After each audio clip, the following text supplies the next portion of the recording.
Good evening.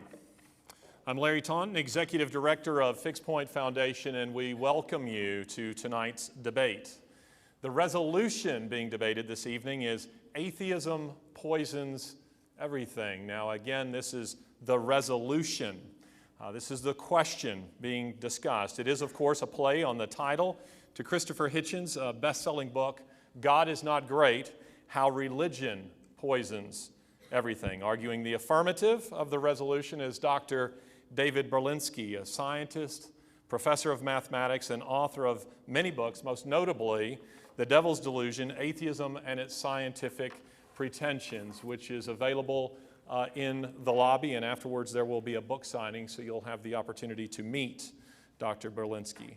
Arguing the negative of the resolution is Christopher Hitchens, journalist, cultural critic, and best-selling author. And most recently, he is the author of the memoir, Hitch 22. This is also a bestseller. It's also available in the lobby, and you will have the same opportunity to meet Christopher Hitchens and to have your book signed by him. Now, just a bit about the format for tonight's debate.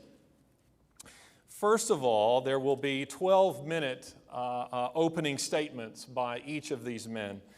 Dr. Berlinski will be the first to speak, and then, of course, Christopher Hitchens. Then we will have a rebuttal of 6 minutes each, and then a speaker recap, that is to say, some final remarks for that portion of the debate, 3 minutes each. Now, I will be timekeeping as we move along, and I'm asking these gentlemen not to trample those time limits.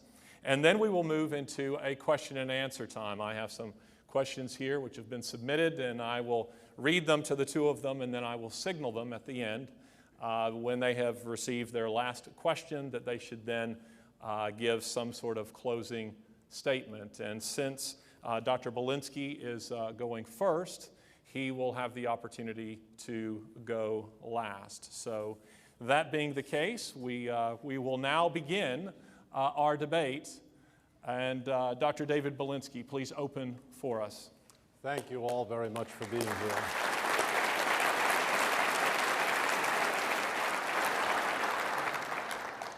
I would like to thank Larry Taunton and the Fixed Point Foundation for their outstanding hospitality.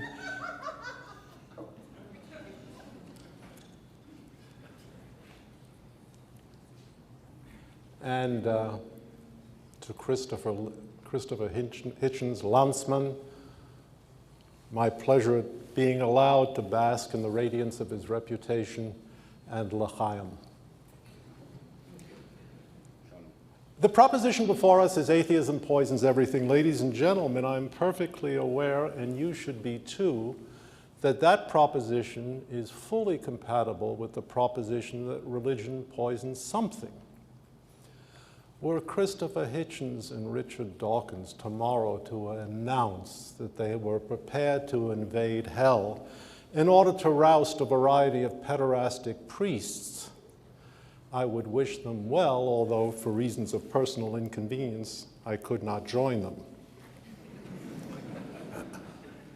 In some respects, as Dr. Johnson once said, the proposition that atheism poisons everything hardly requires a defense. The inquiry is not needed, he said. The last date at which atheism was a possibility in social thought was also the last date in which it was a plausibility in social thought. I ask you to cast your mind back, around 1790, 1791 in France, Paris, in front of the Cathedral of Notre Dame. And standing there, somewhat elaborated by my historical imagination, is Robespierre, reed, thin, narrow, green-eyed, fanatical, rabbit as a bat, and Danton, large, boisterous, remarkably eloquent. And they're watching, or they're looking at Notre Dame, and one guy says to the other, "What should we do with this pile of Gothic junk?" And the answer is, let's rename it. Good idea. What should we call it? Each man was hoping they would call it after themselves, but that was not to be. And Robespierre came up with a wonderful idea. We'll call it the Temple of Reason. Good thinking, his companion said. The Temple of Reason. That works splendidly. It means nothing.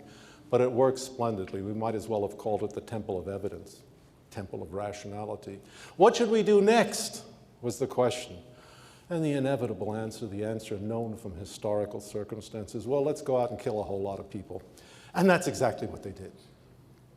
Once they had renamed Notre Dame the Temple of Reason, it was relatively easy to go out and kill 50,000 innocent men, women, and children. That, I submit to you, is the nature of the proposition we are discussing.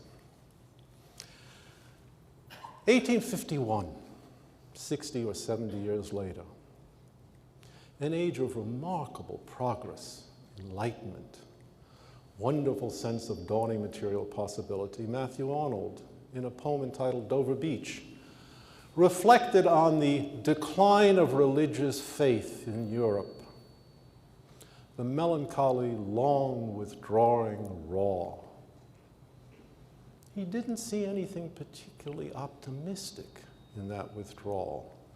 And he could think to say to himself and to his readers only this, ah, my beloved, let us be true to one another. My beloved, true to one another. For the world which lies about us like a land of dreams, so various, so beautiful, so new, hath neither really joy, nor light, nor love, nor certitude, nor peace, nor help for pain, and we are caught as on a darkling plain, swept by confused alarms of struggle and flight, where ignorant armies clash by night. This is a prophetic declaration from the heart of the progressive, enlightened 19th century. In 1914, surveying the carnage that was to come, the Foreign Secretary of Great Britain said, again prophetically, the lights are going out all over Europe. The lights, what a strange word. We shall not see them lit again in our time. Ladies and gentlemen, I submit to you that the 20th century was a record in Germany, in Russia, in China, in Cambodia, and elsewhere, not only of remarkable stupidity, brutality, and violence, but of unparalleled brutality, stupidity, and violence. And each of the regimes behind this remarkable decay of civilization had two features in common, two characteristics we should bear in mind. In the first place, the men guiding these regimes and their entourage did not believe for a moment there was any power higher than their own. And they acted on that assumption. And in the second place, in the mass murders they conducted, they were aided and supported by any number of crackpot scientific disciplines. That makes for a characteristic combination. In the case of the Nazis, the scientific disciplines were derived from biology, and especially from Darwinian biology.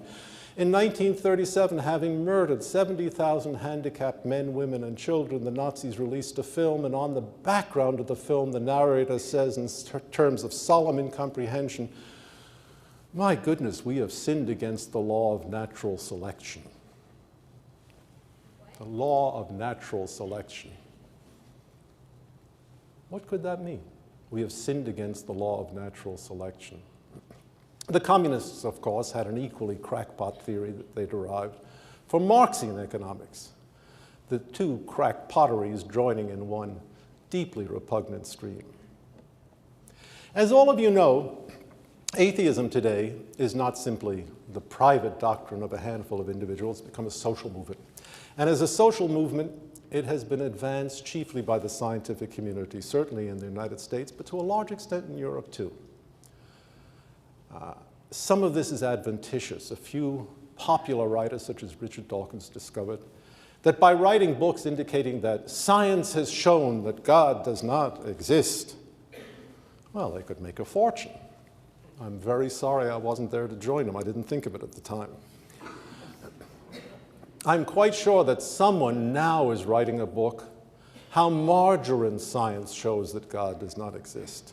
But the inevitable consequences of this degree of atheism within the scientific community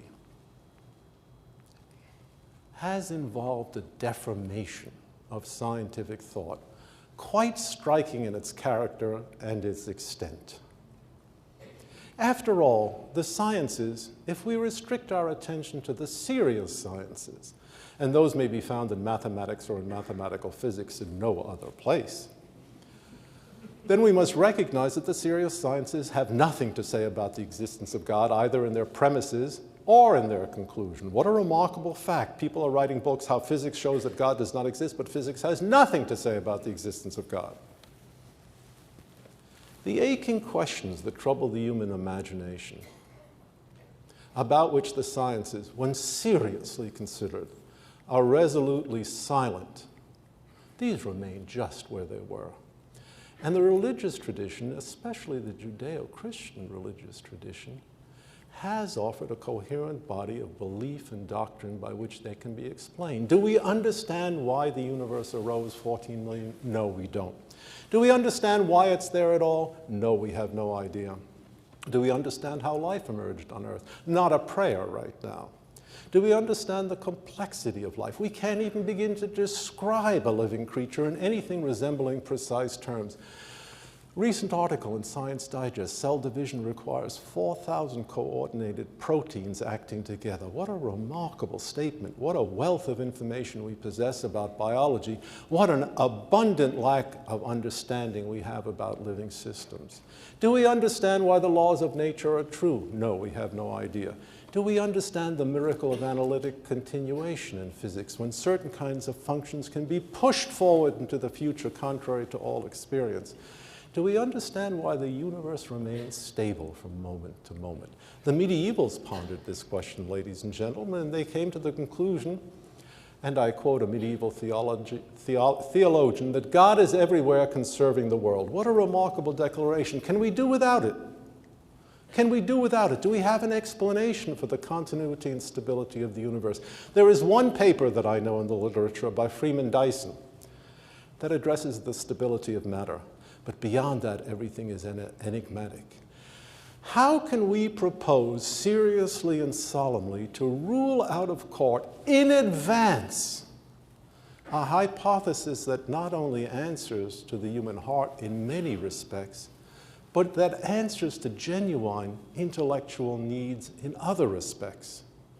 When one sees the American scientific community like a herd of wildebeests trotting across a fruited plain, it's very reasonable to ask, are they going someplace or are they fleeing from someplace? And I think the overwhelmingly obvious answer is they are fleeing. They are fleeing from an idea that they reject for a variety of reasons. Not only is the inquiry about atheism not necessary in terms of the history of social thought, it's not necessary in terms of the outlines of scientific thought, but there is a last question to be addressed, perhaps the most important for you and me. The cosmologist Joel Primack asked an interesting question. He asked, what compels the electron to follow the laws of nature? Good question, I don't know. But Heinrich Himmler, who had presided over the destruction of churches and synagogues throughout Europe and was the mastermind behind the extermination of the Jewish people, asked a very similar question in 1944. When confronted with the onerous treaty obligations the German state had adopted with respect to its own satraps, he asked insouciantly, but pregnantly, after all, what compels us to keep our promises? Moral relativism is very often derided as an unhappy consequence of atheism. I don't think moral relativism is a particularly deep issue, but I do think the issue of what compels us to keep our promises is very relevant. I have in front of me rather a remarkable button. If you should press it, yours would be untold riches and whatever else you desire. The only consequence to pressing it beyond your happiness is the death of an anonymous Chinese peasant. Who among us would you trust with this button? Sit still, Christopher. Thank you. Christopher Hitchens.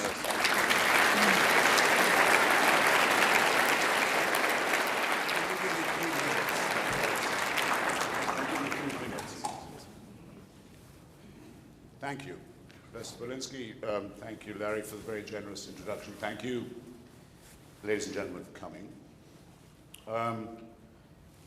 At short notice, I can only hope to match the Parisian urbanity of my arrival in knowledge of French ecclesiastical architecture and its cosmic implications, and in the ready access to modern 20th century poetry. Well, let's take, instead of Notre Dame and the famous story of its deconsecration by Danton and Robespierre, the erection of the other most prominent église of Paris, the one that you see on your way in from the airport, the grand wedding cake style erection of Sacré-Cœur, the Sacred Heart, built on top of the commanding heights of Montmartre. Built why?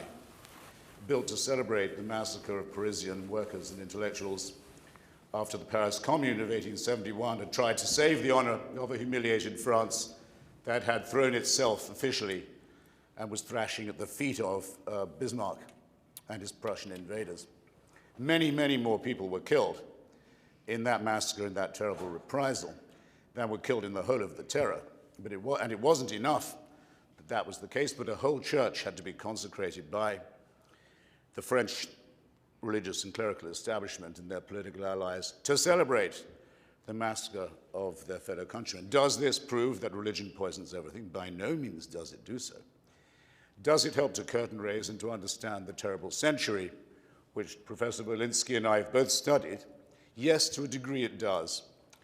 This French right wing, clerical right wing, goes on to the terrible arraignment and frame up of Captain Alfred Dreyfus, possibly the most serious miscarriage of justice in most thoroughgoingly justified and advanced by a political establishment in modern European history. This and the sides taken in it determine who will be who in the terrible War of 1914, which Dermot McCullough, admired by Larry Taunton among others as a historian of Christianity and very much venerated by me in his magnificent history, new history of the first 2,000 years of Christianity, describes as a theocratic war. He says the Christendom, as we used to understand it, as our fathers and grandfathers used to understand it, ends in 1914 when every country in Europe goes to war in the name of its own God or church. King George VI is the king emperor and the head of the Church of England. The Tsar of Russia is the head of the Russian Orthodox Church, is considered not to be a god, but a little more than a human being. You know the rest of it. It's the first time that Gott mit uns is put on the belt buckles, but not the last time, of the German army. And this is the end of Christendom and the curtain raiser to fascism. Without that terrible war of Christendom, it's impossible that the totalitarian movements that became such a threat to civilization could have arisen in the first place. And just to stay with France, it is the Vichy collaborationist regime, the rounder-up of France's Jews, the massacre agent in the French colonies, the collaborator with the Third Reich, that strikes from the French coinage the noble words liberty, liberté, égalité, fraternité, and replaces them with the Catholic slogan, famille, patrie, travail. And under this, France fell to the lowest point of its history. So I would beware, sir, of deriving your argument about atheism from the coincidences of French ecclesiastical design. But I'm with you on the larger point that you made, and I'll also try and illustrate it from the work, actually, of a great Anglo-Catholic, Anglo-American poet, Thomas Stearns Eliot, who in his choruses from the Rock asks the question, where is the knowledge we have lost in information? This is a question that has to preoccupy us all. When I am told, and I suppose in one way you could accuse me of taking it on faith, because I couldn't prove it for myself, and having had it demonstrated to me, I probably couldn't repeat the demonstration. But having been told by Stephen Hawking and Lawrence Krauss and all of the leaders in the field of physics that we now estimate a total of 400 billion galaxies, that's not universes or solar systems, 400 billion galaxies, and asked to decide the question, with one sun every second since the Big Bang, or one star. We only call our own star the sun in an apotropaic, propitiating way that comes from our terrorized ancestors. a star that size goes out every second. So that's quite a lot while I'm talking. And has been blowing up and going out ever since the first moment of the Big Bang. This is more than we can handle. We cannot say we know about this. It can be argued that all that was indeed set in motion with the intention of producing, on a very small planet, in a very small solar system, in a tiny neglected suburb of a relatively unimportant galaxy, a race of beings, primate, but capable of language and reason, who believe that if they make the right propitiations, they will live forever. You could say that all that gigantic explosion and destruction was designed with that in mind, but I wouldn't be able to take your word for it. And it seems to me that the burden is not on me. I don't have to prove that kind of thing. I don't make the equivalent claim that the religious person has to make. The religious person doesn't have to just say, of course God wanted it that way and that's the way it is. Because a design of that kind doesn't just imply a designer, it implicates a designer. It means if there is such a designer, he's fantastically destructive and wasteful, as he is in microcosm. 99.8% of all species ever on this earth have already become extinct. This is a pitiless, wasteful, capricious designer. I can't prove that that isn't the way he wanted it to be, but I can say that there's an implication for the designer. But again, it's not me who's saying that if you believe in it, you have the means of grace and the hope of glory and the possibility of redemption and vicarious salvation and forgiveness of sins through human sacrifice and eternal life. We can't attempt and don't try anything like that. So the agnostic or the deist is not arbitrating between equal kinds of certainty. Those who are certain in the face of all this uncertainty and unknowability, the strongest ground of agreement between me and David, are bound to say, if they're arbitrating it properly, the first people to leave the island are the ones who say they already know enough, that they know why this is happening, that they know the mind of God. Those who claim the certainty are out of the argument.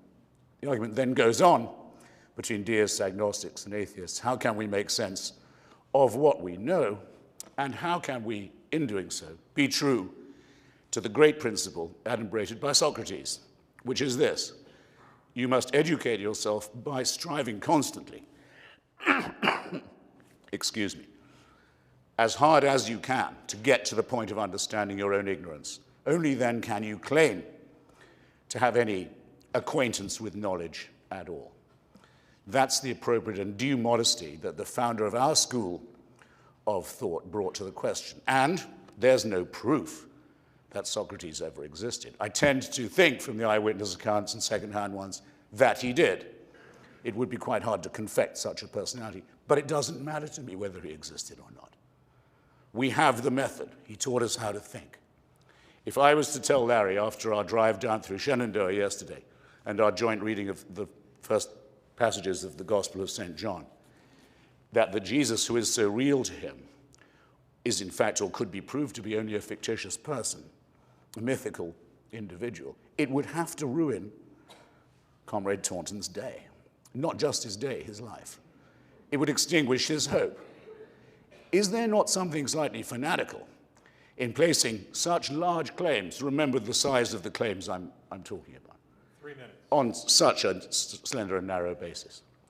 Now we'll get to the Nazis in my rebuttal, if that's all right. That won't take frightfully long, and to the totalitarians. And we'll have to do, can we be moral without believing fantastic things? That won't take too long either. And we can do a number of other things too that I have so far left unaddressed, but believe me, not forgotten. But I just wanted to see if I could introduce just for once a new element into this argument. You must, when you next go to Washington, go to the newest museum in the United States. It's the newly opened Hall of Human Origins in the Smithsonian Museum of Natural History. It's, by the way, paid for by Mr. Koch, the former Libertarian candidate for president and founder and paymaster of the Tea Party movement. So I invite you to join me once again in saying, in some way, this really is a great country. Here is the greatest gallery giving the proper account of evolution and our true origins that has ever been erected in any country. The bit that has fascinated me and taken me back to it again and again is this. Until 17,000 years ago only in one case, and not many more years than that in others, there were at least 3 other hominid or human species. Primates like us with large brain pans, language capacity, in the case of the Neanderthals, very significantly, decorated graves, which suggests, if it doesn't insist upon the idea of a ritual and a religion. They have genes in common with us. They are of our species. And they've left important traces. They weren't very well understood, or in some cases known at all, the case of the Flores Islanders of the Indonesian archipelago, only until very recently. But there they always were. They were our brothers and our sisters and our kin, and they had all these yearnings and hopes and terrors and fears.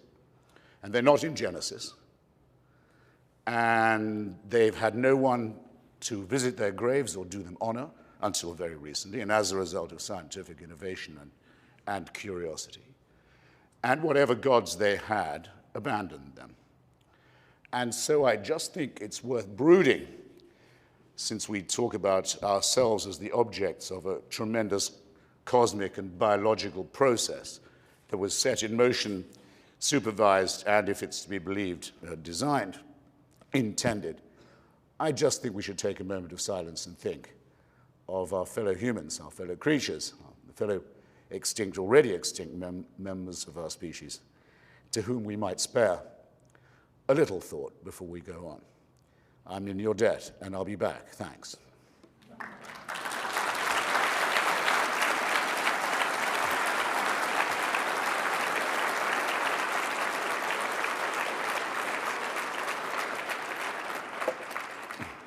We now move to rebuttals.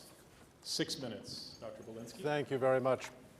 There's a disturbing area of agreement that I sense between Mr. Hitchens and myself, which I will do my best to minimize.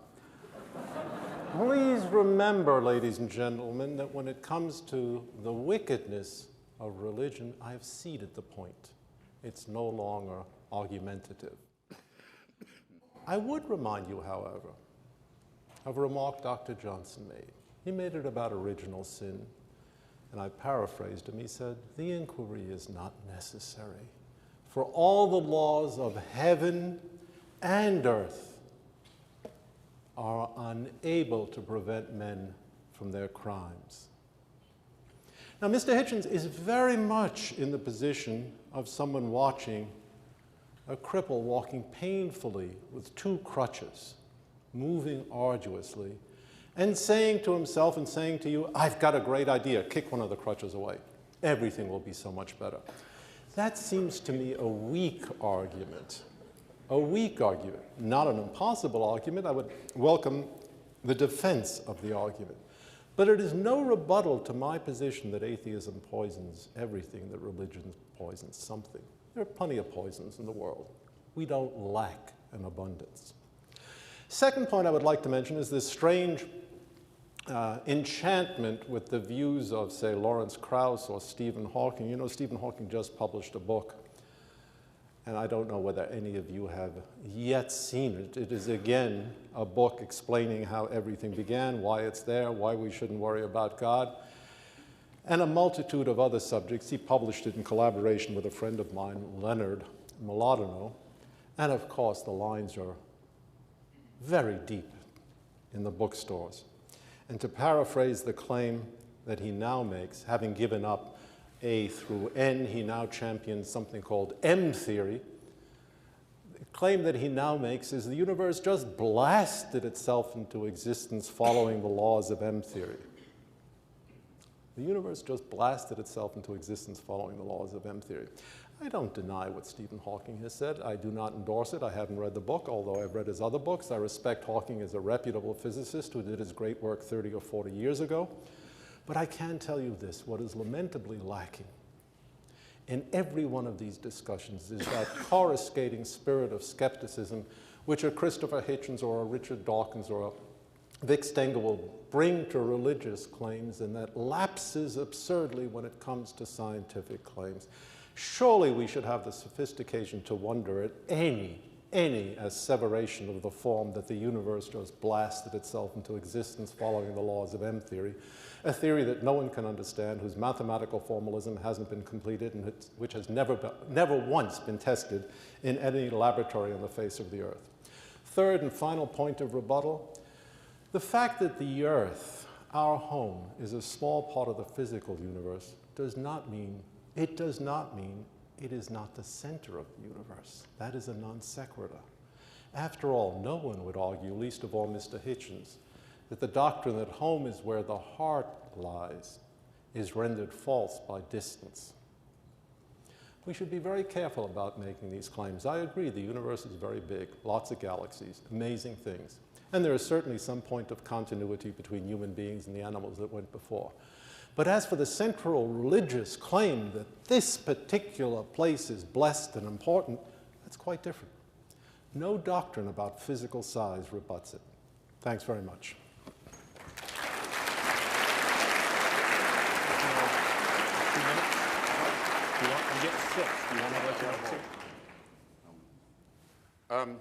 I swore to answer Professor Berlinski's 2 points about totalitarianism and atheism. Well, his 1 point, and I had one to make, perhaps I'll make it in preface. Atheism by itself is, of course, not a moral position or a political one of any kind. It simply is the refusal to believe in a supernatural dimension or a supernatural supervisor or dictator. And it's the maintenance of the view that though that cannot be disproved, no good evidence has ever been adduced for it or any good argument put forward for it. But that's where it ends. You can be an atheist and a nihilist. You can be an atheist and a sadist. You can be an atheist and say, as is said in Dostoevsky's famous passage of Brothers Karamazov, without God, anything is possible, anything is doable, is thinkable. Of course, that's open, I would say, immediately to the objection that anyone who says they have God on their side also awards themselves, and you can see it happening by opening the newspaper, the right to commit any crime, however ghastly. That there's no escape from the existence of certain psychopathic human beings who either for want of supervision or by invoking the idea that they are the agents of a divine supervisor will do anything at all. But that gets us no further forward.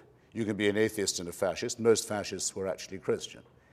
You can be an atheist and a communist. Most, but not all communists, were unbelievers by definition. You can be an atheist and perfectly indifferent to your fellow creatures. But there is a humanism within atheism.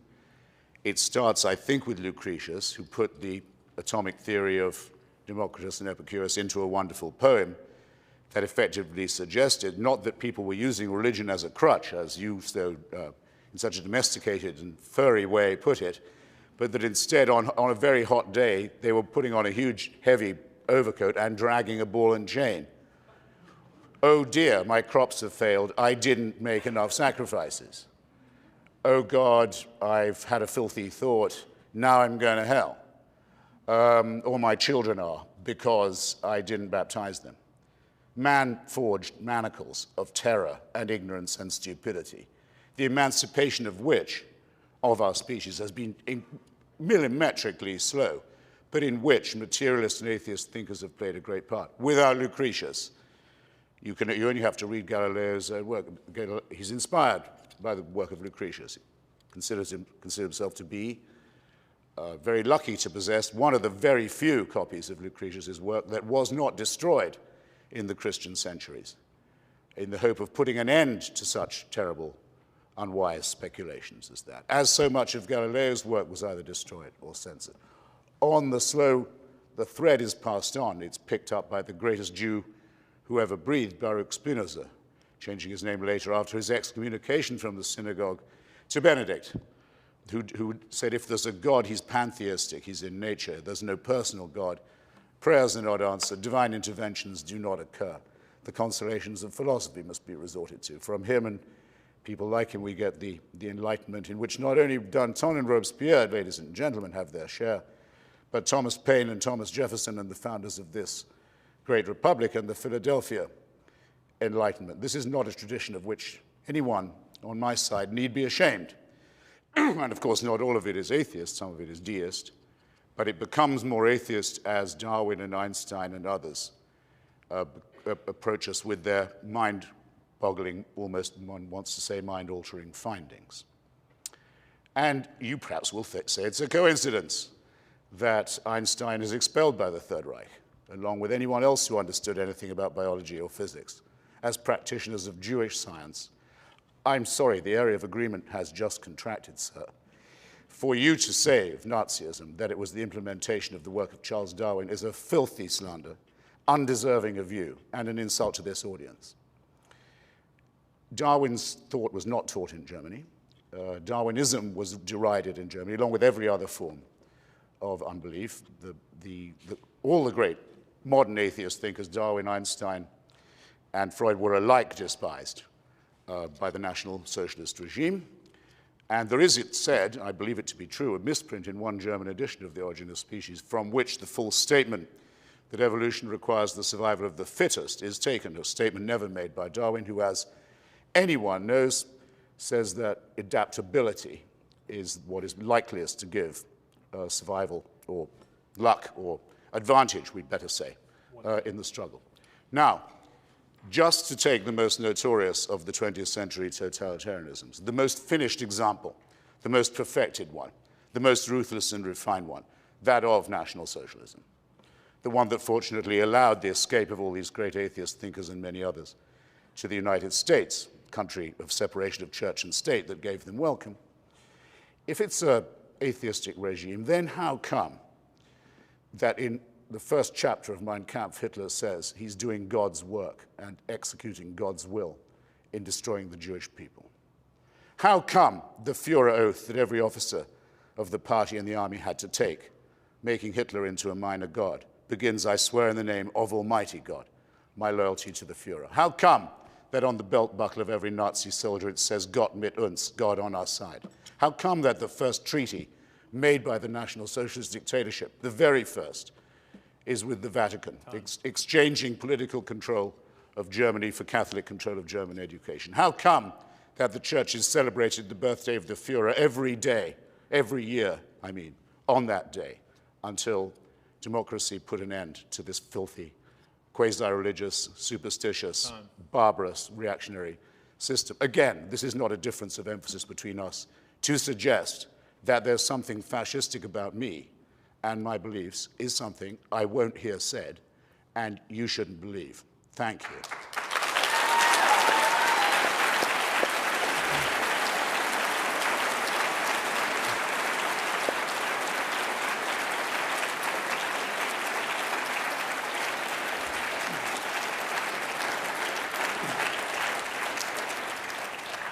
Dr. Berlinski, your recap, you have 3 minutes.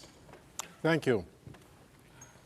I've endeavored to assert the following proposition. First, the general proposition that atheism poisons everything. And second, the ancillary proposition that for sure religion poisons something. These propositions are not in conflict.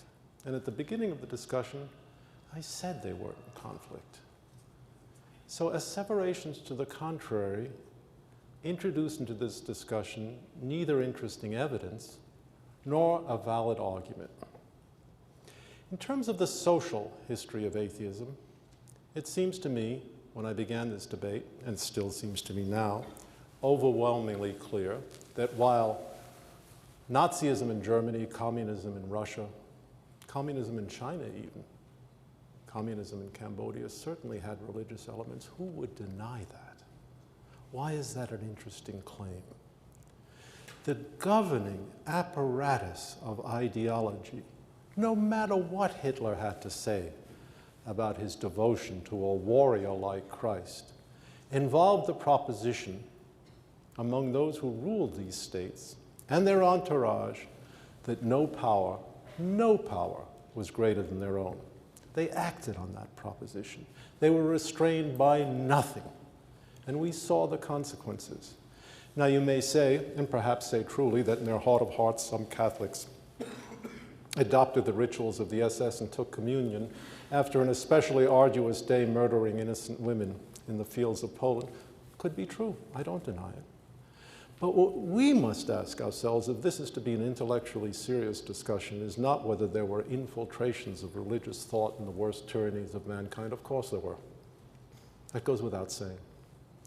But whether something fundamental had changed in the diapason of thought that made these atrocities possible, and I say yes, there was. I've argued as well that atheism as a position has a deforming influence on science, and I've given you my reasons. Finally, I have argued that atheism, insofar as it removes from the human context a brute sense of obligation based on fear, a brute sense of obligation based on fear, removes from the moral calculus profound and powerful reason not to do evil. I think there's no escaping this. It's unpleasant. I don't particularly like it. And to be perfectly honest, I haven't lived my life that way, but I recognize it as a fact. And I think we all must. With that said, I thank you for listening.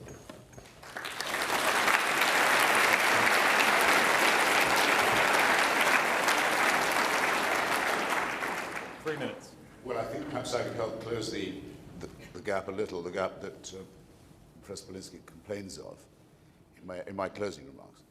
I came across a stray comment by George Orwell, of whom I'm a great admirer, in a little-known essay recently, in which he said, "At root, all totalitarianism must be theocratic."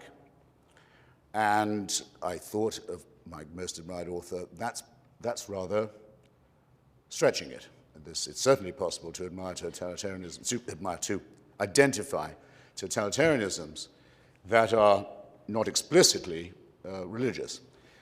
He went on to clarify it a bit. He said, the reason I say it's theocratic is this: in all such dictatorships, there must be certain unchallengeable assumptions, some things that are beyond discussion, that are not available for debate, that must be taken as statements of faith. In other words, in Italy, for example, under fascism, il duce ha sempre ragione. The leader is always right. Of course, the cult of the Führer. The view that Stalin could bring 2 or 3 crops a year and was the great protector of the people. The worship of Mao. To take the other great element of the Axis powers, Japan, the emperor was actually a god. Couldn't have anything more theocratic than that, though he had secular appearance as well. Now, if you think of totalitarianism in that way, and if you think of that as the greatest poison, since I'm accused not of mentioning poison enough or stressing it enough, then you'll see that the charge that is essentially theocratic is true because it depends upon unchallengeable statements of dogma and faith. I don't know if anyone wants to name to me, or whether David will take up the challenge, a statement of atheism that is a statement purely of faith, independent of evidence, requiring no reasoning, and above all, punishable if challenged. I don't believe you can come up with anything of the sort. To the contrary, the little faction with which I'm honored to be identified as a junior member is adamant for doubt, is resolved to be skeptical, is certain only of the principle of uncertainty, and says that what we have yet to know is enormously greater than anything we have discovered or known so far, and that and only that is the test of education, of intellectual integrity, of honesty and inquiry, and, yes, let's hope for it, the emancipation of humans from man-made, and I stress man-made, delusions, including hopeful ones, including false consolation. And 10 seconds. Thus again, and I'll close by repeating myself, I've done worse, it is only those who claim to know things like the mind of God and the origins and destination and intention of the universe. It is they and only they who owe the explanation, and so far this evening haven't cared to furnish it. Thank you.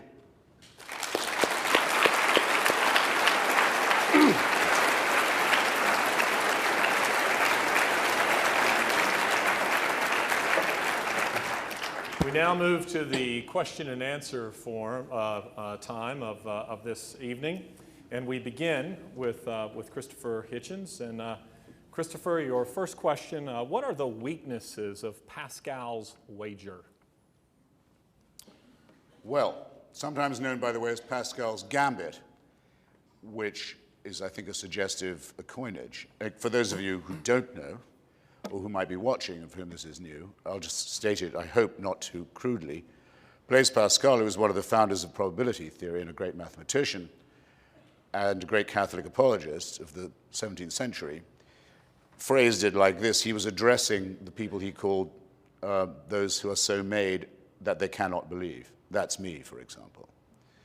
And he said, well, if you can't believe, think of it like this. If you bet that making the right adjustments to your relationship with God will save you in the future, in a future state, and you're right, you win a lot. If you're wrong, what have you lost? What have you got to lose? Now, the reason why I say wager and gambit are appropriate for this is it's obviously a very hucksterish claim, or offer, I mean to say. It's pretty cheap and pretty vulgar, and I would say especially so when offered to people who are dying or ill or frightened or in extremis. I think it's distinctly nasty and sharp practice to try it on them, but I think it's pretty sharp and nasty at any time. And you'll notice that it postulates, and here are its other weaknesses, two things. One, a very cynical and gullible God who will, if I say to him, tell you what, I'll give up the convictions of a lifetime, fling myself at your feet, pretend I believe, hope you're impressed, would say, yeah, that's good, that's progress. In other words, you get no reward for intellectual consistency, courage, honesty, anything of that sort. And of course, as with all these human-made ideas of divine tribunals, no lawyer to represent you, no appeal, and no opportunity to produce any evidence. I pass over that lightly and say, what does it ask also of the wager? It asks for someone to be a credulous, cringing, unprincipled serf who says, sure, what are principles for if not to be sold in the hope of a future boon? Well, those are the largest, I think, shortcomings of Pascalian, and by implication, all other religious reasoning about the death judgment and the other last things. Thank you.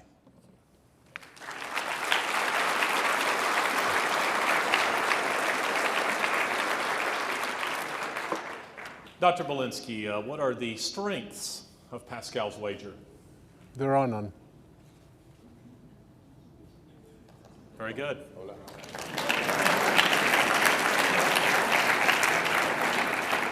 And I should add, from a distinguished mathematician. Still, there are none. There's still none. Would you, Christopher Hitchens, would you agree with the following statement made by Sam Harris? And I quote, some propositions are so dangerous that it may even be ethical to kill people for believing them. You would be idle in dismissing it at the first reading, and obviously Sam has put it at its most blunt. But I'll give you a very practical example of a current theocratic dictatorship. We've all wondered, at least everyone of my age has since they were small, what will happen the day that a really nasty guy gets hold of a really bad weapon? That was how I thought about it when I was 7. I would now say, what happens when a messianic regime lays hold of an apocalyptic weapon? Well, we're about to find out. And the people who have plagiarized the ingredients of this weapon, stolen it from piracy on the high seas, broken every international law, every agreement, every treaty they've ever signed with the UN, the Atomic Energy Authority, EU, and so forth, are governed by the totalitarian theory called the velayat du faqih, the guardianship of the jurist, the supreme leader.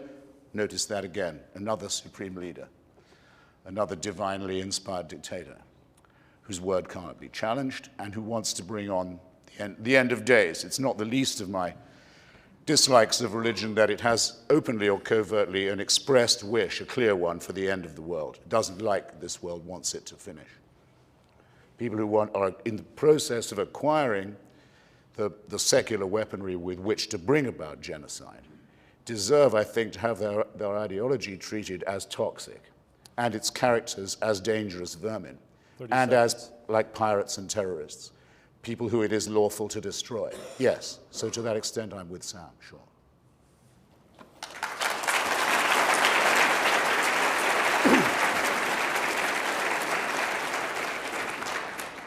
Dr. Berlinski, you're not a Christian, and indeed you're not religious, as I understand it. Why do you argue for the influence of Christianity, or a Judeo-Christian influence in society?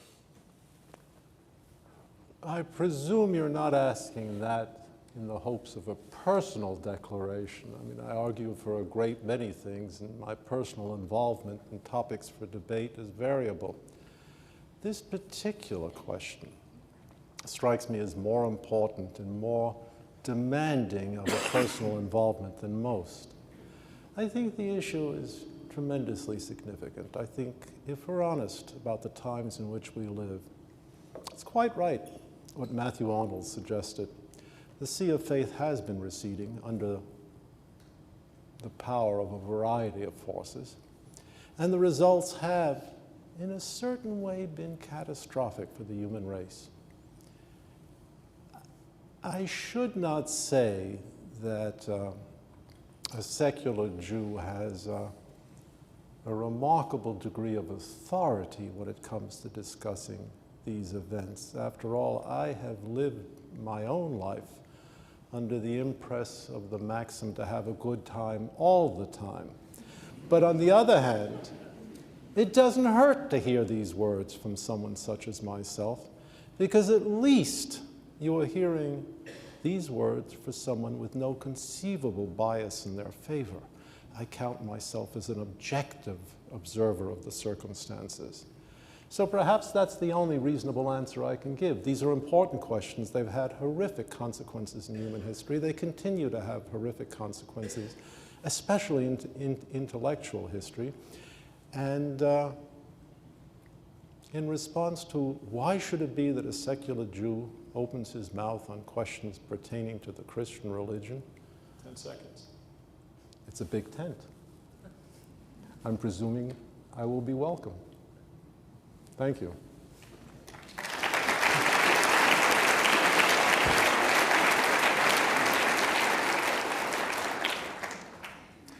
Christopher Hitchens, what specific teachings of Jesus do you believe to be evil or poisonous?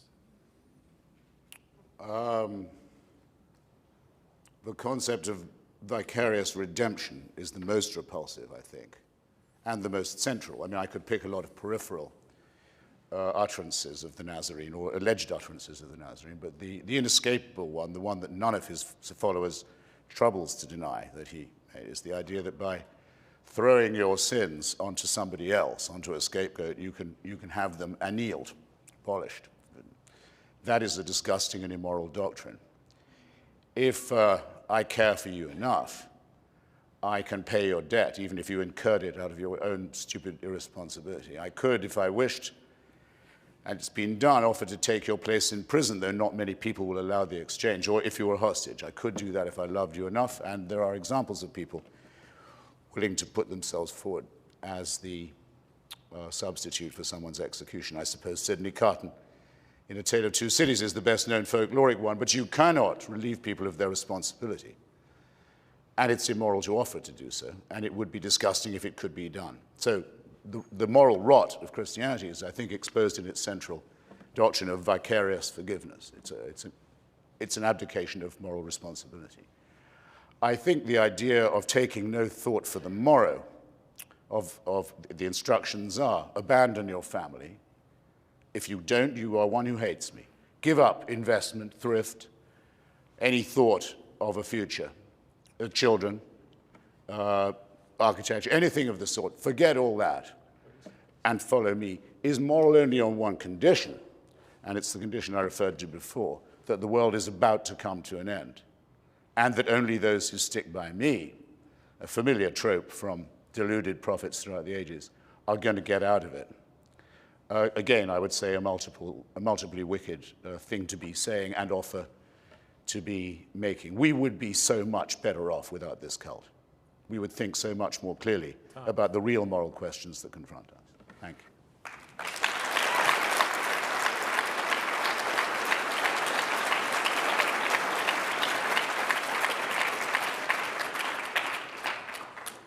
Given this choice and no other, would you prefer a secular or an Islamic Europe?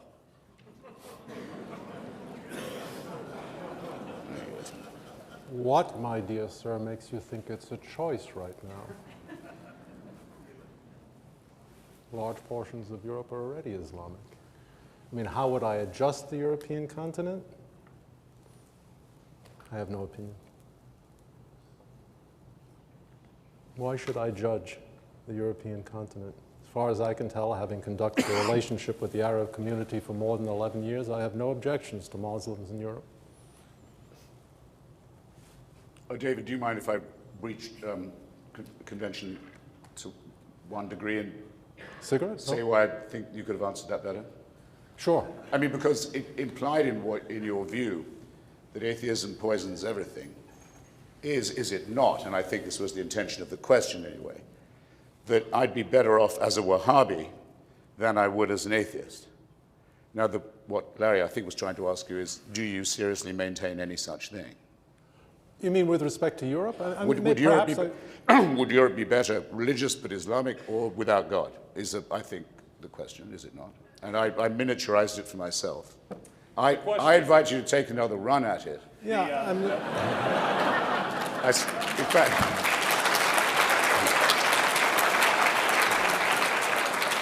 In fact, I strongly advise it, and you can have it out of my time. This is a forced choice. Which would you prefer? An Islamic Europe? Would you like to live in an Islamic Europe, or would you do live in Europe, or would you prefer to live in a secular? The trouble is the question has no provocative urgency for me. It has none whatsoever. I mean, it's like asking which I would prefer to be dressed in gold or in silver. It's not a living issue. Right. Christopher, do you believe that all, and this is, by the way, is your last question, so at the end, take an extra minute or so to summarize your arguments and to make a final statement. Do you believe that all religions are equally poisonous? My beloved younger daughter today became a senior at Sidwell Friends School in Washington. So at least I know that she's under serious police guard during the day. And as its name implies, this is a Quaker foundation where if she hasn't understood the story of Frederick Douglass and Elizabeth Cady Stanton and many other people by now, it's not for want of trying. And so would I not be fatuous or demagogic if I said that Quakerism to me is exactly the same as Wahhabism or the Twelver Shiite theory of the Velayat-e Faqih, the Khomeini theory? Of course not. But religions, different ones, do take their turn at bat, I think, to show how dangerous the religious proposition is. Quakers, for example, expelled from their ranks those who supported the American Revolution because they thought that they'd taken an oath of loyalty and that it transcended all other principles, and there had to be another Quaker meeting set up in Philadelphia of people who'd been chucked out. Betsy Ross, who stitched the American flag, was thrown out of the meeting for marrying an Episcopalian, and so on. The more you look at some of these supposedly innocuous sects, you realize they're only innocuous because they've become so by having their fangs drawn by civil society over the years. When Jefferson says to the Baptists of Danbury, Connecticut, don't worry, you live in a country that has a wall of separation between church and state, and it will ever be thus. Who can tell me? Actually, I've got a better chance in Birmingham of getting someone. Who were the Baptists of Danbury, Connecticut afraid of? Oh, come on. Oh, come on. The Congregationalists. One in Alabama. The Congregationalists of Danbury, Connecticut thought that Baptists shouldn't be citizens. So, I've only got a minute. So, just as I would have said 50 years ago, the Catholic Church is by far the most dangerous because of its open, soggy, disgusting, rotten alliance with fascism, which it didn't get over till well after the Second World War. Obviously now Islam, which had been going through a long period of latency, is by far the most dangerous religion. But yes, they all make the same mistake. They all take the only real faculty we have that distinguishes us from other primates and from other animals, the faculty of reason and the willingness to take any risk that reason demands of us, and they replace that with the idea that faith is a virtue. If I could change just one thing, it would be to dissociate the idea of faith from virtue, now and for good, and to expose it for what it is, a servile weakness, a refuge in cowardice, and a willingness to follow, with credulity, people who are in the highest degree unscrupulous. Thank you.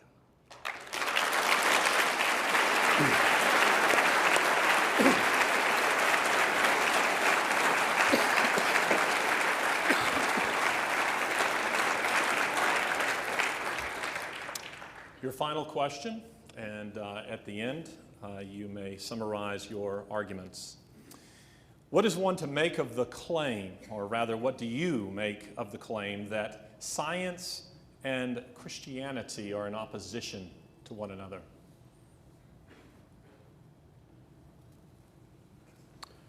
What am I to make of the claim that science and Christianity are in opposition to one another?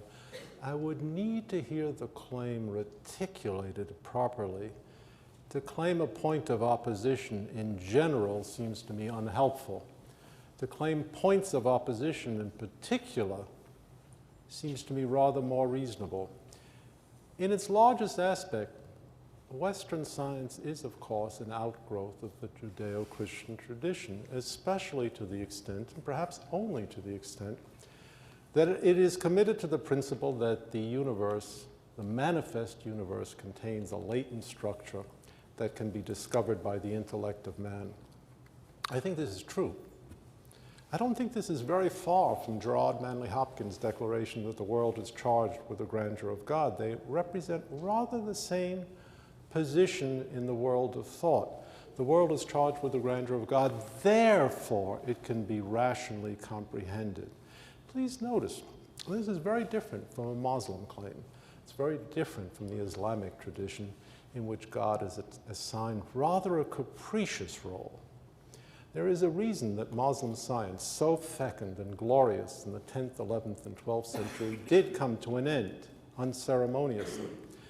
And it can be traced back to Muslim theological writings. So yes, I would say the Judeo-Christian tradition, the tradition of a revealed religion that is revealed in nature, but pointing to a supernatural order, has been a powerful influence on the development of Western science, one, by the way, recognized by virtually every significant scientist, every single one of them. What do I have next? 1 minute for closing remarks. I certainly have no objection to repeating myself, but whether you're equally willing to hear myself repeated, I don't know. I've offered you 3 considerations. I've listened very respectfully to what Mr. Hitchens has said, and I have found myself, as he expected, immeasurably improved.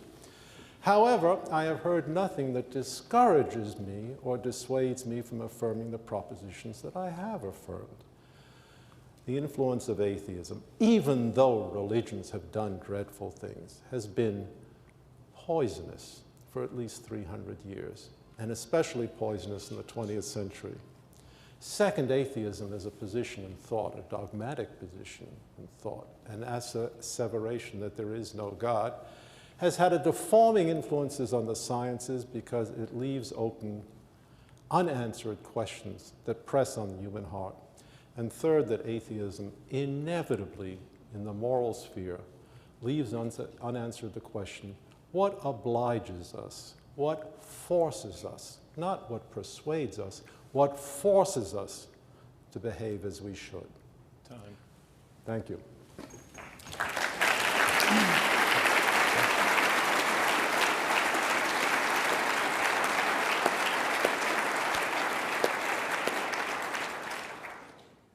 I want to thank both of these gentlemen for participating in this debate, and it seems appropriate at this time, now the debate is over, to say a word about Fixed Point Foundation. Fixed Point Foundation is a Christian organization, and unashamedly so, though we do seek to engage in the realm of ideas. Now, some would wonder why we would sponsor a debate like this. I mean, as a Christian organization, we have represented on the stage here. Neither of these men are Christians. Well, we think that these are questions, these are ideas that are relevant to everyone, whether you're a Christian, whether you're an atheist, agnostic, or of some other religion. Now, that said, I want to be very honest and state that our position, our sympathies certainly lie in the direction that a robust Christian influence in society is a good thing. Now, Christopher has said, and it seems appropriate to me to respond to him, that it would ruin my life if I were to learn that Jesus Christ was just a figment of my imagination and millions, indeed billions, of other people as well. To that, I must confess that he is correct. It would ruin my life. It really would, because it would suggest, from our perspective, that this life is in fact meaningless, that it's a hoax, that it's a sham. That is our perspective. Now, if you are interested,